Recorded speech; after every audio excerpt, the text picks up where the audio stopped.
హరిః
గురుర్బ్రహ్మా గురుర్విష్ణుః గురుర్దేవో మహేశ్వరః గురుః సాక్షాత్ పరం బ్రహ్మ తస్మై శ్రీ గురవే నమః.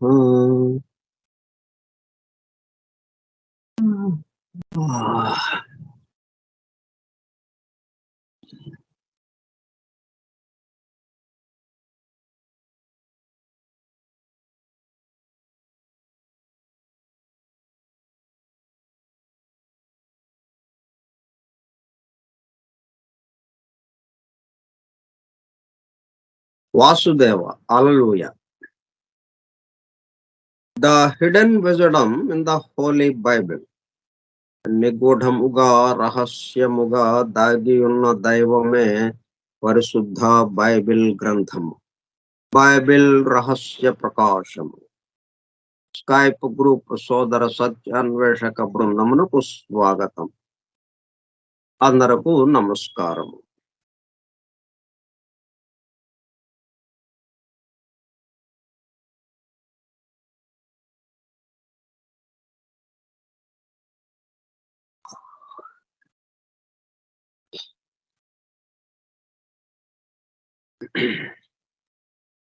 జాఫ్రీ హడ్సన్ అందించినటువంటి ఈ బైబిల్ రహస్య ప్రకాశ గ్రంథాన్ని మనం అధ్యయనం చేస్తున్నాం. ఇప్పుడు చాప్టర్ 4వ అధ్యాయంలో ఉన్నాము. మొదటి భాగంలో మొత్తం 6 భాగాలుగా ఇచ్చారు. 6 భాగాల్లో మొదటి భాగంలో మరలా ఒక్కొక్క భాగము కొన్ని అధ్యాయాలుగా విభజించారు. 4వ అధ్యాయంలోకి వచ్చాము. దీంట్లో ఏం చెప్తున్నారంటే examples of the interpretation of allegories. మొత్తం పవిత్ర గ్రంథాల్లో ఏదున్నా కానీ, పవిత్ర గ్రంథాలనే కాదు, ఉన్నదే ఎలిగరీ. యథాతథంగా, వాస్తవంగా, యథార్థంగా మనకి ఏది కనపట్టలేదు. ఉన్నది ఉన్నట్టు ఎక్కడన్నా కనిపిస్తూ ఉందా మనకి? ఏది చూసినా అదేమో ఎఫెక్ట్ అవుతా ఉంది, కాజు కనపట్టలేదు. మళ్ళీ పోనీ ఈ ఎఫెక్ట్ తో ఇక్కడ ఆగుతుందా? ఈ ఎఫెక్ట్ మళ్ళీ కాజ్ అయిపోయి ఇంకొక ఎఫెక్ట్ ని తీసుకొస్తుంది. ఏదేమైనప్పటికీ మనకి యథార్థము, వాస్తవము అన్నది ఉన్నది ఉన్నట్టుగా మనం దేన్ని తెలుసుకోలేకపోతున్నాము, చూడలేకపోతున్నాము, వినలేకపోతున్నాము. మన పంచేంద్రియాలతో దేంతోనూ మనం చేయలేకపోతున్నాం. అందుకని ముందు ఏం చేశారంటే పవిత్ర గ్రంథాల్లోని విషయాలు కొంచెం వివరిస్తే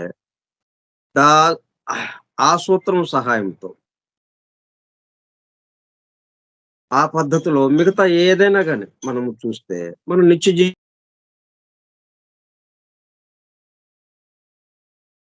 ఎలుగరి, ఎలిగరి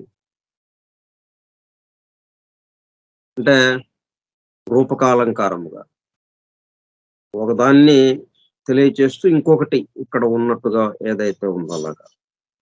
ఏది ఇంకొక దాన్ని తెలియజేయటం కోసమే వచ్చింది. మనకి తెలియబడే ప్రతిదీ ఇంకొక దాన్ని తెలియజేయడం కోసం తను ఇక్కడ నిలబడింది.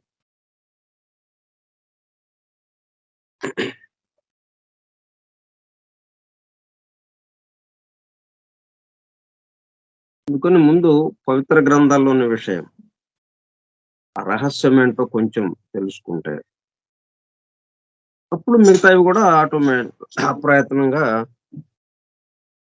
ఇదే సూత్రంతో, ఇదే సూత్రాన్ని అన్వయించుకుంటూ మొత్తం ఇంకప్పుడేంటి మనము ఒక టేబుల్ చూసినా, ఒక ఒక గ్రంథాన్ని, ఒక పుస్తకం చూసినా గాని, ఇంట్లో వస్తువులు చూసినా గాని, ఏ వస్తువుని చూసినా గాని, దేన్ని చూసినా, చెట్టును చూసినా, పుట్టను చూసినా, ఎందుకు పాత వాళ్ళు పురాతన కాలంలో చెట్టుకి, పుట్టకి అన్నిటికి దండం పెట్టారు. అన్నిటికి పూజ చేశారు అని ఎగతాళిగా చేశారు.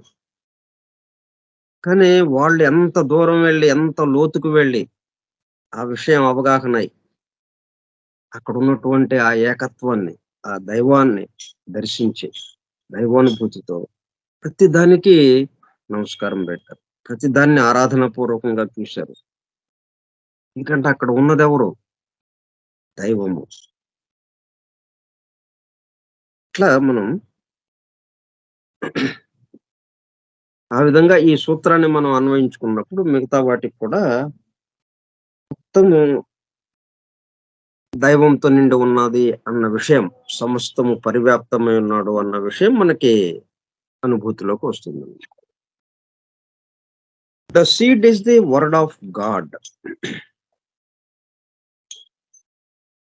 సీడ్ అంటే విత్తనము, గింజ. Is the word of God.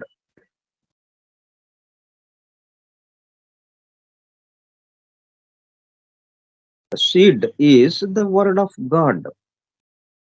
అంటే దేవుని వాక్యము లేకపోతే దైవవాణి, శబ్దము. వర్డ్ అనే మాటకి, వర్డ్ అనే దానికి అర్థం మనకి మాటని, అలాగే పదము, శబ్దము, దైవవాక్యము, దైవవాణి, ఇలా అర్థాలున్నాయి. ఏంటంటే దైవవాణి. అయితే దైవం నుంచి వచ్చినటువంటి ఆ శబ్దం, ప్రథమ శబ్దం. అది ఓంకారం.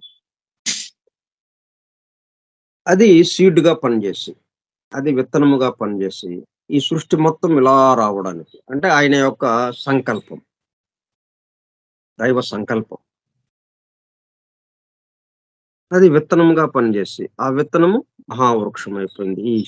ఈ సృష్టి అనే మహావృక్షంగా మారింది. అది ఎట్లా మారింది? One of these keys was given to his disciples by our Lord. ఇప్పుడు క్రీస్తు ద్వారా ఏం చేశారు వీళ్ళు?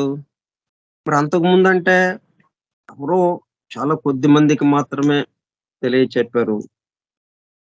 అవన్నీ మరుగున పడిపోయినాయి. అందుబాటులో లేకుండా ఉండిపోయింది.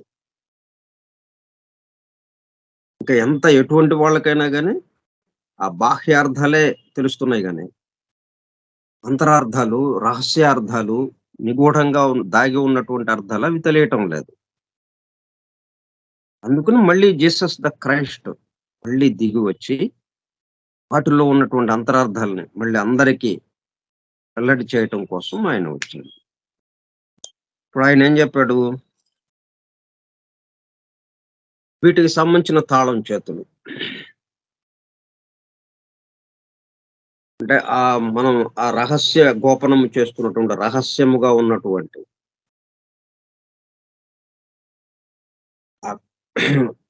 కోశాగారం. అంటే కథల కోశాగారం అది. పొడుపు కథలకి సంబంధించి వాటిల్లో ఉన్న రహస్యార్థాలేమున్నాయో అవన్నీ గూడా ఒక కోశాగారం అనుకుంటే మనము, దానికి తాళం వేసుంది. ఆ దివ్య గాథల వైభవ కోశాగారం అది. దివ్య గాథలకు సంబంధించిందంతా ఆ గదిలో ఉంది. మనకి తిరువనంతపురం పద్మనాభ స్వామి ఆలయంలో 6 నంబర్ గదిలో మొత్తం ఆహ్,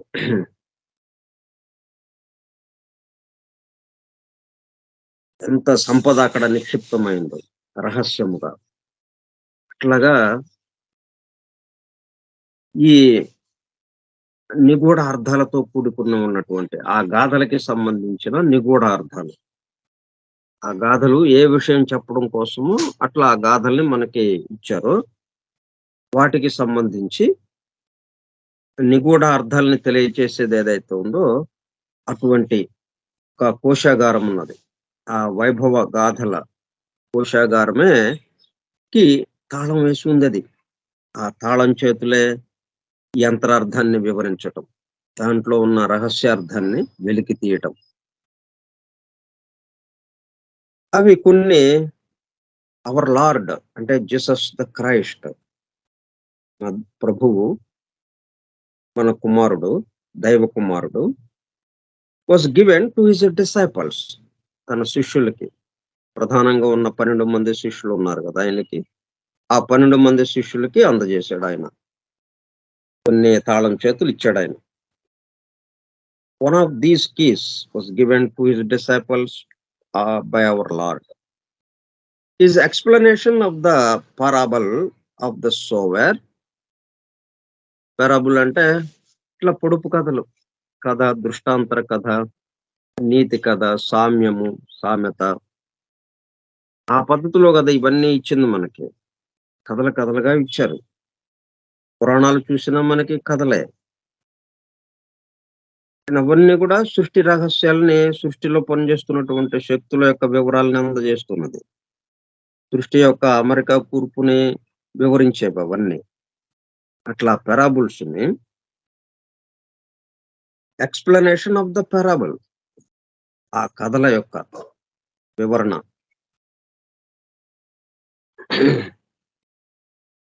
సోవర్, విత్తనాలు చల్లువాడు.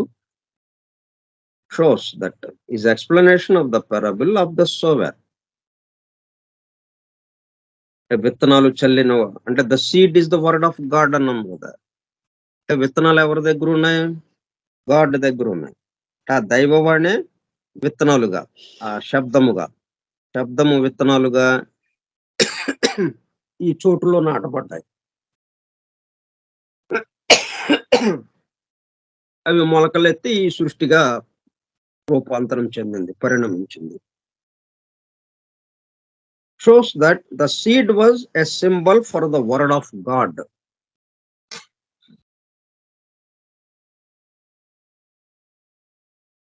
ఆ విత్తనము was a symbol for the word of God and the differing conditions of the ground. మరి మనం పంటగా కోసమని విత్తనాలు చల్లుతాం. నేల స్వభావాన్ని బట్టి కదా అక్కడ మొలకెత్తటము, ఎటువంటి మొలకెత్తటం, ఎటువంటి పంట రావటం. ఆ ఫలసాయము దేని మీద ఆధారపడి ఉంటుంది? విత్తనం మీద కొంత ఆధారపడి ఉంటే, ఆ నేల స్వభావం మీద కొంత. నేల స్వభావానికి సంబంధించి కొంత ఆధారపడి ఉంటుంది. కాబట్టి ఈయనేం చేశారు? మొత్తం అన్ని చోట్ల మొత్తం అంతా చల్లేసాడాయన. Shows that seed was a symbol for the word of God and the differing conditions of the ground. రకరకాలైనటువంటి పరిస్థితులు ఇక్కడ ఉన్నాయి నేల మీద. భౌతిక స్థితిలో, స్థూల జగత్తులో రకరకాల కండిషన్స్ వచ్చినాయి. ఎట్లాగా అవి రాకీ, అంటే రాయి రప్పలతో, రాళ్ళు శిలామయమైన రాతి వంటి కఠిన శిలతో ఉన్నటువంటి ప్రాంతము కొంత. అలాగే థార్ని అంటే ముళ్ళు, కంటకం, ముళ్ళ కంపలతో నిండిపోయి ఉంది. ఇట్లాగా అండ్ ఫర్టైల్ అంటే సారవంతంగా, ఫలవంతంగా అంటే బిడ్డలని కనగల,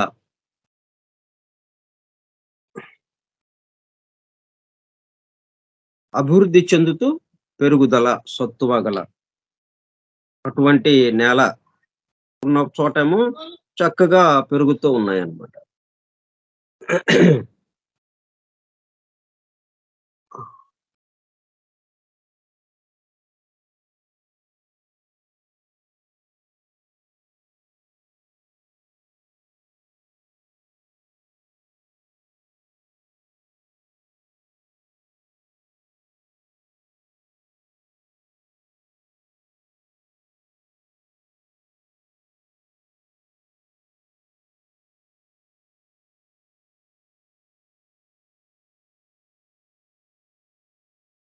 సార్ మ్యూట్లో పడిపోయింది సార్.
మనం విత్తనాలు మంచి విత్తనాలే చల్లుతాం.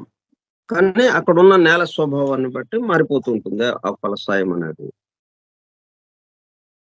సో వేర్ డిఫరింగ్ కండిషన్స్ వివిధ రకాలైనటువంటి నేల స్వభావం వల్ల రాకీ రాయి రప్పలతో, అట్లాగే థార్ని ముళ్ళు, ముళ్ళ పొదలతో ఉన్నది. ఫర్టైల్ సారవంతమైన దాన్ని బట్టి మనం or descriptive of states of the human mind and brain at different phases of evolutionary development. అంటే మనం నిరంతరము ఆలోచనలు మనకి పంపిస్తూనే ఉన్నారు. మన వికాసాన్ని అనుసరించి అవి క్రమక్రమంగా మన వికాసానికి తగ్గట్టుగా మనం అభివృద్ధి చెందే కొలది అదే ఆలోచన మరింత మెరుగ్గా మనకి తెలుస్తూ ఉంటుంది. అంటే నేల కఠినంగా ఉన్న రాయి రప్పలతో ఉన్న నేల మీద ఉంది అనుకోండి. అక్కడ సరిగ్గా పెరగవు. ఆ విత్తనాలు చల్లినా గాని మొక్కలు పెరగవు. ఆ ఫలసాయం రాదు. అట్లాగా మనం ఒక పూర్తిగా పరిమితమైనటువంటి స్వభావంతో ఉన్నప్పుడు ఆ దైవవాణి ఆ సీడ్‌గా మనకి పంపించినప్పుడుగా ఆలోచనగా ఆ సంకల్పం, దైవ సంకల్పము మన అందరి మీదకి అది ప్రసారమవుతూ ఉంది. ఎట్లాగైతే ఒక రైతు తన పొలం మొత్తం విత్తనాలు అన్నిటి మీద సమానంగా చల్లుతాడు. కానీ అక్కడ ఉన్నటువంటి ఆ నేలను బట్టి అక్కడ కొంత కొంత భాగంలో అది మొలకెత్తకపోవచ్చు.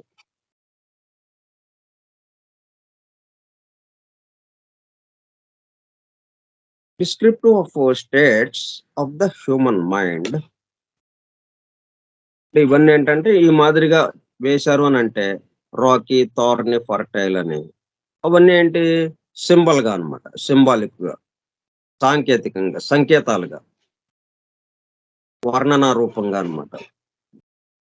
అంటే మన యొక్క మానసిక స్థితుల్ని వర్ణించటానికి ఈ పద్ధతిలో దీన్ని వర్ణించాడన్నమాట. ఎందుకంటే భగవంతుడి యొక్క దైవ వాణిని ఒక సీడ్ లాగా మనం వర్ణిస్తున్నాం కాబట్టి, దాంతో పోలుస్తున్నాం కాబట్టి, ఒక విత్తనంగా పోలుస్తున్నాం కాబట్టి, ఆ నేల స్వభావం మారుతూ ఉంటుందనే విషయంగా ఇవన్నీ ఎక్కడికొస్తున్నాయి? మన మనసులోకొస్తున్నాయి.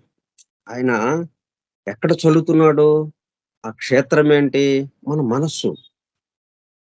మానవ మనస్సులోకి, ఆ క్షేత్రంలోకి అలాగ వస్తూ ఉన్నాయి. అంటే అణువులోకి వస్తున్నాయి. అణువుకి గూడా ఒక మనసుంది. అట్లా క్రమక్రమంగా అది అభివృద్ధి చెందుతూ ఇప్పుడు మనం మానవుడి దాకా వచ్చాము. ఇక్కడ నిరంతరము ఇవి జరుగుతూనే ఉంటుంది. ఆ విత్తనాలు చల్లడము అన్నట్టుగానే అది. అట్లా ఆయన యొక్క సంకల్పము నిరంతరం మన మీద ప్రసారం అవుతూనే ఉంటుంది. అయినప్పటికీ ఒకే సంకల్పం మనందరి మీద ప్రసారం అవుతున్నప్పటికీ, ఒకే రకం విత్తనాలు. మొత్తం మరి పొలమంతా చల్లాడు రైతు. ఆ! ఇక్కడ ఒక అడుగడుక్కి ఒక 10, 20 రకాలు తీసుకొచ్చి అట్లాగా చల్లడు గదా!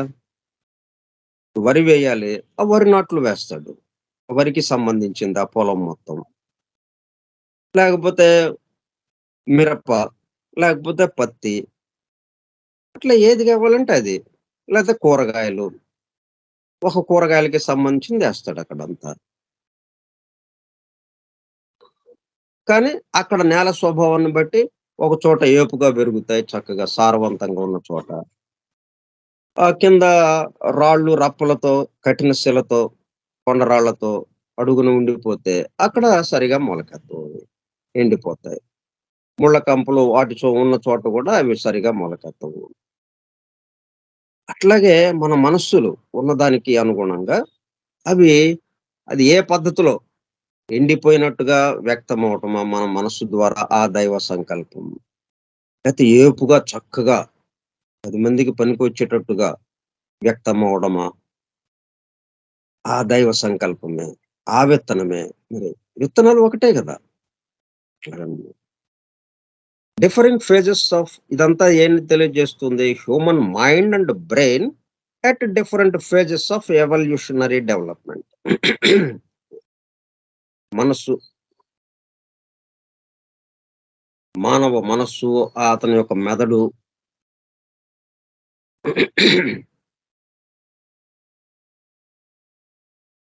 అంటే దాని యొక్క కెపాసిటీని బట్టే గదా! అది వ్యక్తం చేయాలి అంటే. మనకి పెద్ద శబ్దం రావాలి. పెద్ద శబ్దం రావాలంటే దానికి తగిన విధంగా యాంప్లిఫైయర్ అవన్నీ ఉండాలి మరి. మనం చిన్నది 1 వాట్స్ యాంప్లిఫైయరో ఏదో తక్కువ కెపాసిటీ ఉన్న యాంప్లిఫైయర్ పెట్టి అక్కడ దానికి సంబంధించిన బిగించి పెద్ద సౌండ్ రావాలంటే రాదు గదా! దానికి తగిన విధంగా ఉంటే అప్పుడది బాగా వ్యక్తమవ్వటానికి, ఏపుగా పెరగటానికి వీలవుతుంది. ఇదంతా ఏంటన్నమాట ఎవల్యూషనరీ డెవలప్‌మెంట్. ఎందుకని ఇంత తేడాగా ఉంది? రకరకాల మనుషులు రకరకాల వ్యవహారాలతో, రకరకాల స్వభావాలతో ఒకళ్ళకి సంబంధం లేకుండా ఎందుకని ఇలాగా ఉంది? అంటే కారణం ఇదన్నమాట. ఎవల్యూషనరీ అంటే పరిణామంలో ఒక పరిణామ ధర్మాన్ని అనుసరించి సృష్టి అంతా గూడా క్రమ అభివృద్ధి, పరిణమించటం. ఒక విత్తనం ఎట్లాగైతే మొక్కగా వచ్చి, ఆ మొక్క క్రమంగా వృక్షంగా ఎలాగైతే మారుతుందో, పెద్ద వృక్షంగా ఎలాగవుతుందో, అట్లాగా ఇది సృష్టి అంతా కూడా మరలా పరిపూర్ణ స్థితికి రావటం అనేది. దానికి సంబంధించి ఎవల్యూషనరీ డెవలప్‌మెంట్. దానికి అనుగుణంగా ఇవన్నీ జరుగుతున్నాయి.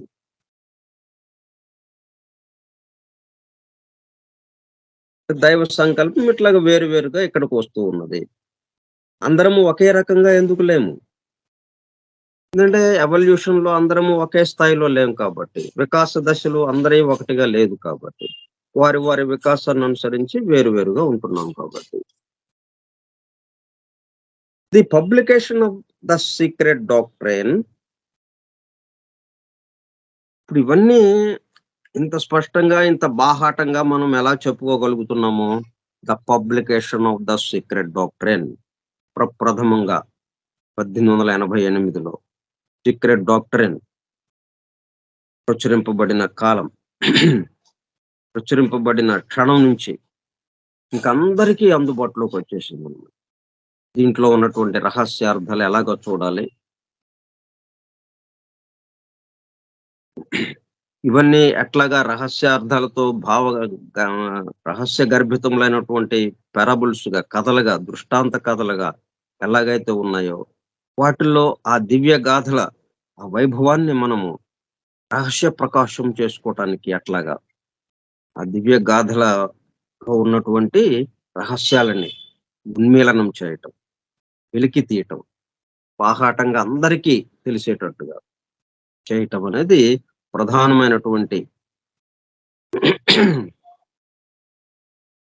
ఆశయంతో ఈ ద సీక్రెట్ డాక్ట్రిన్ గ్రంథం ఇట్లాగ బ్లావెట్స్కీ ద్వారా పరమ గురువులు అందించారు మనకి. దాంతో ఏంటి మొత్తం పిక్చరంతా మారిపోయింది అన్నట్టుగా అయిపోయిందన్నమాట. ఇంకా ఏదైనా గాని మనం దాని లోతుల్లోకి చూడటానికి మన కంటికి శక్తి పెరిగినట్టయిందన్నమాట. మన చెవికి ఏ శబ్దంలోనైనా దాని లోతులోకి వెళ్ళటానికి మన చెవికి శక్తి పెరిగింది. మన పంచేంద్రియాలకి శక్తి పెరిగింది. గ్రహించే శక్తి. లోతుల్లోకి వెళ్ళి దాని యొక్క అంతరార్థం. దాని ద్వారా ఈ సృష్టి యొక్క అమరిక కూర్పు. దాని ద్వారా మన మన మనలో ఉన్నటువంటి నిర్ధారణ స్థితిలో ఉన్నటువంటి ఆయా శక్తులు నెమ్మదిగా మేల్కోవటం. ఈ విధంగా జరుగుతూ ఉందన్నమాట. ది సీక్రెట్ డాక్ట్రిన్ దీనికి ప్రాతిపదికగా అందరికి ఉపయోగపడేటట్టుగా జరిగింది. ఇప్పుడు ఈ జాఫ్రీ హడ్సన్ ఈ గ్రంథం రాయగలిగాడంటే, ఎకరాల కృష్ణమాచార్య భాగవతాన్ని రహస్య ప్రకాశం చేయగలిగారంటే, ద సీక్రెట్ డాక్ట్రిన్ ఈ గ్రంథమే ఆధారం. ఒకప్పుడు వీటన్నిటికి సంబంధించిన రహస్యాలన్నీ చాలా కొద్ది మందికి మాత్రమే ఉపదేశ దీక్ష తీసుకున్న వారికి మాత్రమే అందుబాటులోకి వచ్చేవి. అటువంటిది కాస్త ఇప్పుడు మొత్తం అందరికీ బాహాటంగా అర్థమయ్యేటట్టుగా, అందరికీ అందుబాటులోకి వచ్చేటట్టుగా చేసింది the secret doctrine. The publication of the secret doctrine revealed other keys. అంటే ఈయన జీసస్ ద క్రైస్ట్ ఏం చేశాడు? తన 12 మంది శిష్యులకి కొన్ని తాళం చేతులు అందించాడు. అంటే ఈ వీటికి సంబంధించినటువంటి రహస్యార్థాలు నిగూఢముగా దాగి ఉన్నటి కొన్ని అంతరార్థాలు తన శిష్యులకి చెప్పాడు. బయట జనబాహుళ్యానికి మాత్రం ఆయన ఏం చేశారు? కథలుగా చెప్పారు. పారాబుల్స్‌గా, దృష్టాంత కథలుగా, పొడుపు కథలుగా చెప్పుకుంటా వచ్చారు.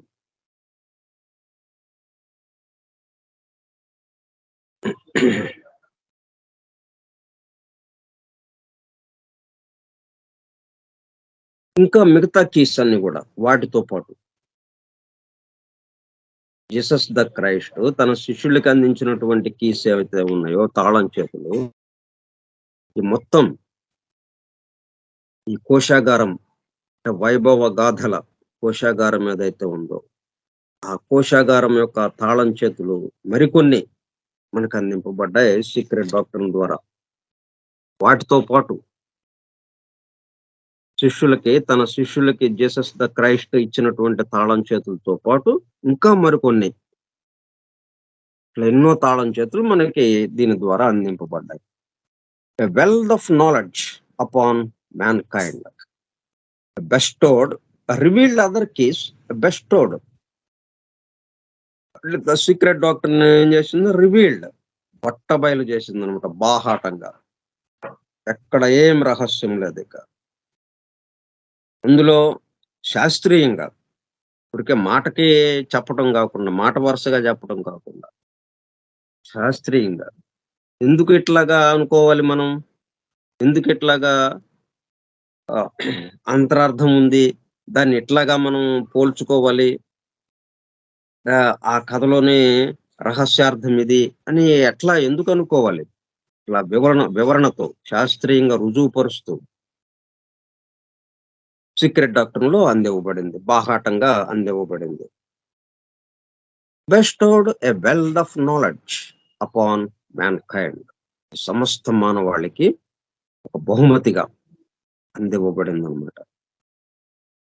ఎ వెల్త్ ఆఫ్ నాలెడ్జ్, అపార సంపద, రాసులు రాసులుగా ఉన్నటువంటి ఆ సంపద, విజ్ఞానము అనే సంపద, విజ్ఞానము అనే సంపద మనకు అందివ్వబడింది ఈ సీక్రెట్ డాక్టర్ ద్వారా. And initiated a new cycle of occult research. ఇంకా దీన్ని అందుకునే ఇవి తెలియడం వేరు, మనం అనుభూతి చెందటం వేరు. అంత విషయం మనకి తెలుస్తుంది, ఇది ఇట్లాగండి ఇలాగండి అని మనకి, ఇది ఇట్లాగా ఉంది, ఇది ఇలాగా తయారైంది, ఈ సర్వము వ్యాపించి ఉన్నాడు, ఎట్లాగ వ్యాపించి ఉన్నాడు అవన్నీ సరి చెప్పుకున్నాము. అందువల్ల ఈ సర్వము వ్యాపించి ఉన్నాడని ఆ లెక్క తేల్చాము. కానీ ఆ వ్యాపించి ఉన్నట్టుగా మనకి అనుభూతిలోకి రావాలి కదా. భోజనం గురించిన విషయం అంతా చెప్పాము, వడ్డించిన విస్తరలో వడ్డించిన పదార్థాల గురించి చెప్పాము. కానీ దాని రుచి మరి తింటే గాని రుచి తెలియదు. అట్లాగా నాలెడ్జి మనకి ఈ గ్రంథాల ద్వారా నాలెడ్జ్ అందింది. అక్కడి నుంచి దాన్ని మనం భోజనం చేసి ఆ రుచిని మనం అనుభవించాల్సిన అవసరం ఉంది. నాలెడ్జి తెలుసుకోవడం ఒక్కటే కాకుండా, ఈ నాలెడ్జి ద్వారా మనం ఆ రుచిని అనుభవించటం, ఆ అనుభూతి చెందటం, ఈ సమస్తము పరివ్యాప్తమైనడు, ఒకే ఒక్కడు ఇన్ని రూపాలుగా ఉన్నాడు అన్న విషయాన్ని మనం అనుభూతిలోకి తీసుకోవాలి. And initiated a new cycle of occult research, అంటే మనము కొంత ప్రయత్నం మొదలు పెట్టడం దానికి సంబంధించి. ఆకల్ట్ రీసెర్చ్ అంటే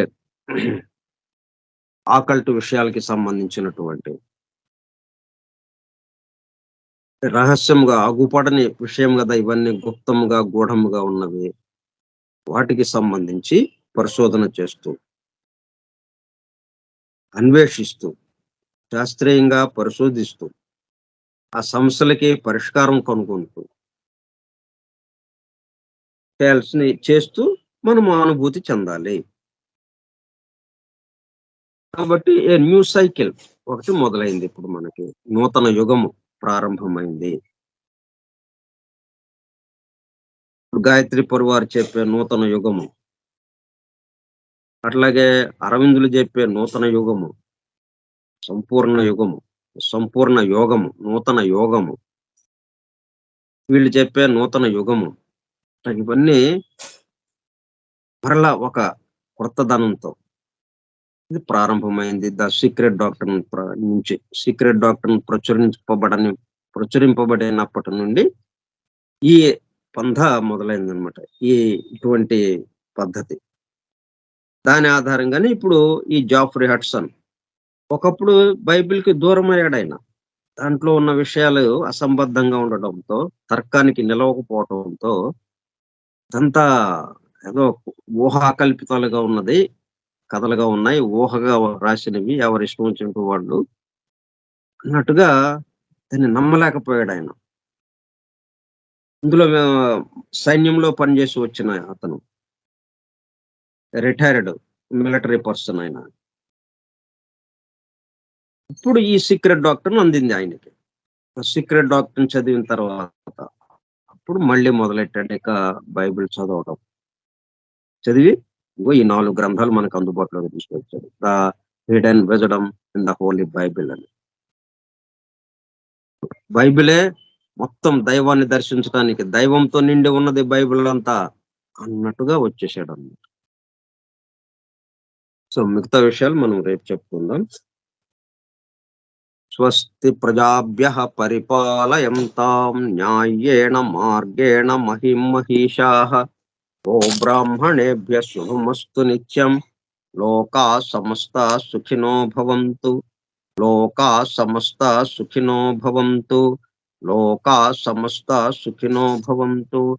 ఓం శాంతి శాంతి శాంతి.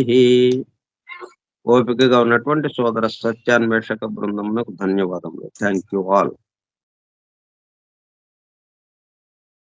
Thank you sir. Vasudeva. Hallelujah. Vasudeva. Hallelujah. Thank you sir. ఓపికగా చెప్పినందుకు మీకు